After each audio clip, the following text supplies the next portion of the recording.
You ask, and I'm going to use your words, who's to blame? Know this. That's the word choice of losers. Let me explain one thing about Texas, and that is Texas, every square inch of our state cares about football.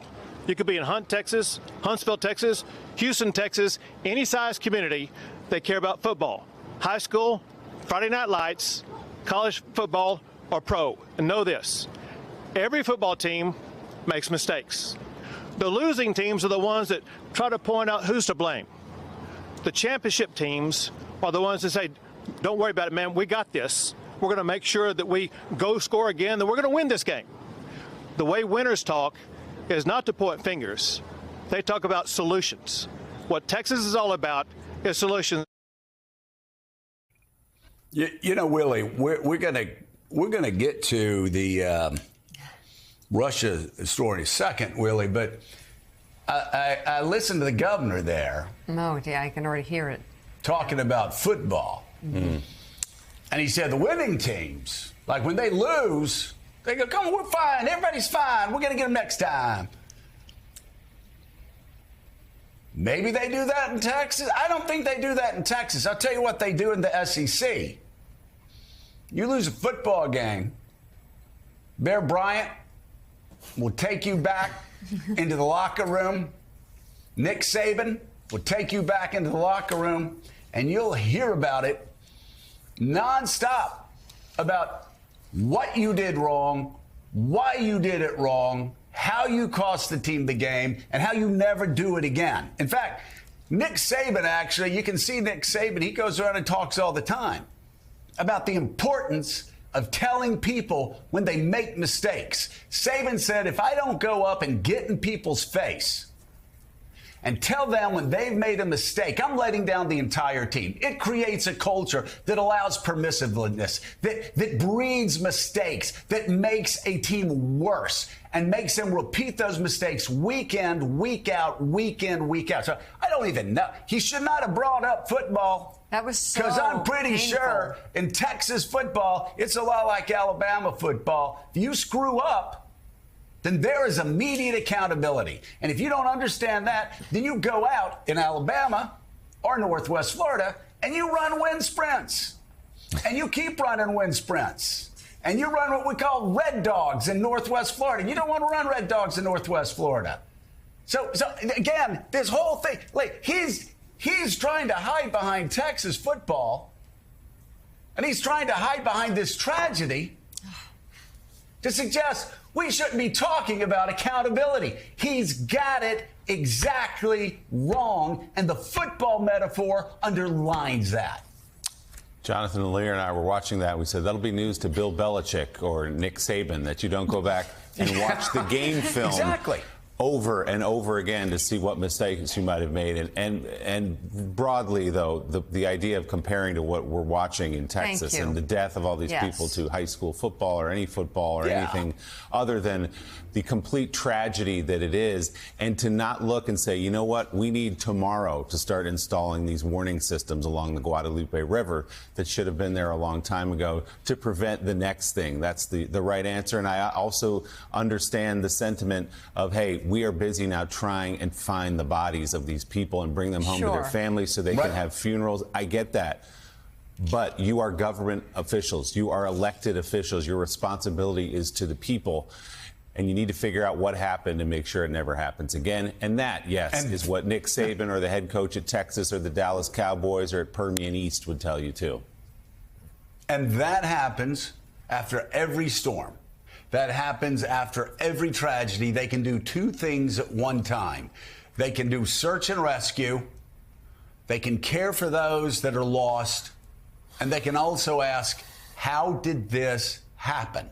Right. How do we prevent this from ever happening again? It's not wrong to ask, and I can't even imagine what family members of those who were lost in this devastating tragedy were thinking and hearing the governor compare this question to football. And say, please don't even ask us any questions about how this happened. Yeah, it was painful. It's loser talk. We're going to be continuing to cover this story throughout the show with Aaron Gilchrist and On July 10, 2025, a segment of Morning Joe aired a heated discussion centered on Texas Governor Greg Abbott's response to the catastrophic flooding along the Guadalupe River, which claimed at least 111 lives, including 27 campers and counselors from Camp Mystic, a Christian summer camp for girls in Kerr County. The discussion, as captured in the provided transcript, critically analyzed Abbott's use of a football metaphor to deflect questions about accountability for the lack of adequate warning systems, revealing deeper tensions about leadership, responsibility, and the handling of natural disasters in Texas. This real and tragic event, which unfolded on July 4, 2025, sparked intense scrutiny over why the region, known as Flash Flood Alley, was unprepared for a deluge that saw the Guadalupe River rise 26 feet in just 45 minutes, surpassing even the devastating 1987 flood that killed 10 teenagers. The Morning Joe segment, through its sharp critique, highlights the intersection of political rhetoric, public accountability, and the human cost of systemic failures, making a compelling case study in crisis response. The segment begins with a clip of Governor Abbott responding to a reporter's question about who was responsible for the lack of warning systems that could have mitigated the tragedy. Abbott's retort, "That's the word choice of losers," followed by a football analogy, frames the issue as one where pointing fingers is unproductive, akin to a losing football team dwelling on mistakes. He suggests that championship teams move forward, focusing on recovery rather than blame. This metaphor, intended to rally Texans around a shared cultural touchstone, football, quickly becomes a focal point of the Morning Joe host critique. The hosts, led by Joe Scarborough, dismantle Abbott's analogy by invoking the rigorous accountability culture of Southern football, particularly citing legendary coaches like Bear Bryant and Nick Saban. Scarborough argues that in Texas, much like in Alabama, football is not about glossing over mistakes, but about immediate accountability. Coaches confront players' errors head-on to prevent future failures. This comparison exposes a flaw in Abbott's rhetoric. Equating a natural disaster's aftermath to a game undermines the gravity of the loss and sidesteps the need for systemic reform. The host's outrage is palpable as they highlight the insensitivity of comparing a tragedy that killed over 100 people, including children, to a football game. Scarborough and his co-hosts emphasize that championship teams, contrary to Abbott's claim, meticulously review game film to identify and correct mistakes, a process absent in Kerr County's flood preparedness. Reports indicate that Kerr County lacked a warning system along the Guadalupe River, despite its history of deadly floods, including the 1987 disaster.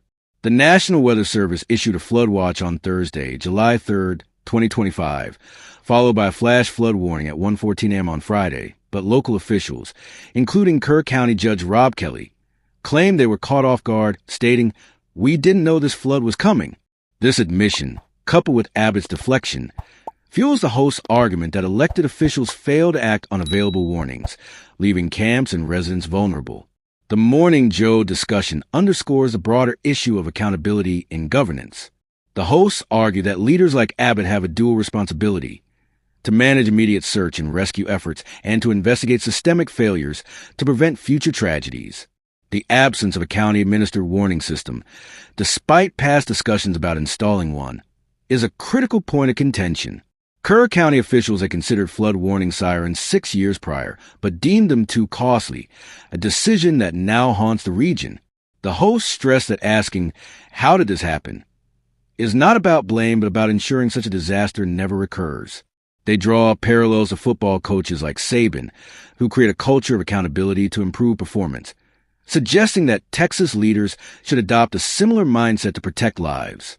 The emotional weight of the tragedy permeates the segment, particularly when the hosts address the family's grief.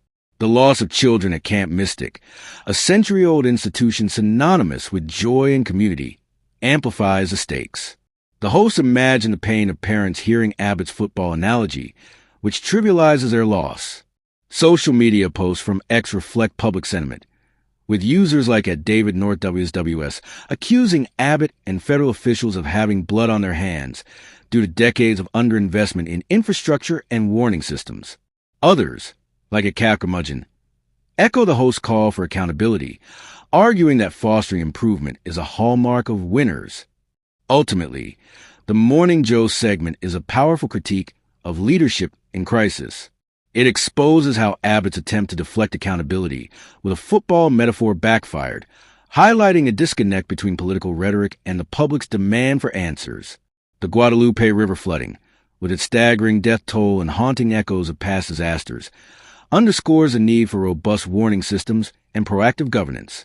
By invoking Texas's football culture, the hosts turn Abbott analogy against him, framing accountability as a champion's trait, one that could save lives in the face of the next inevitable flood.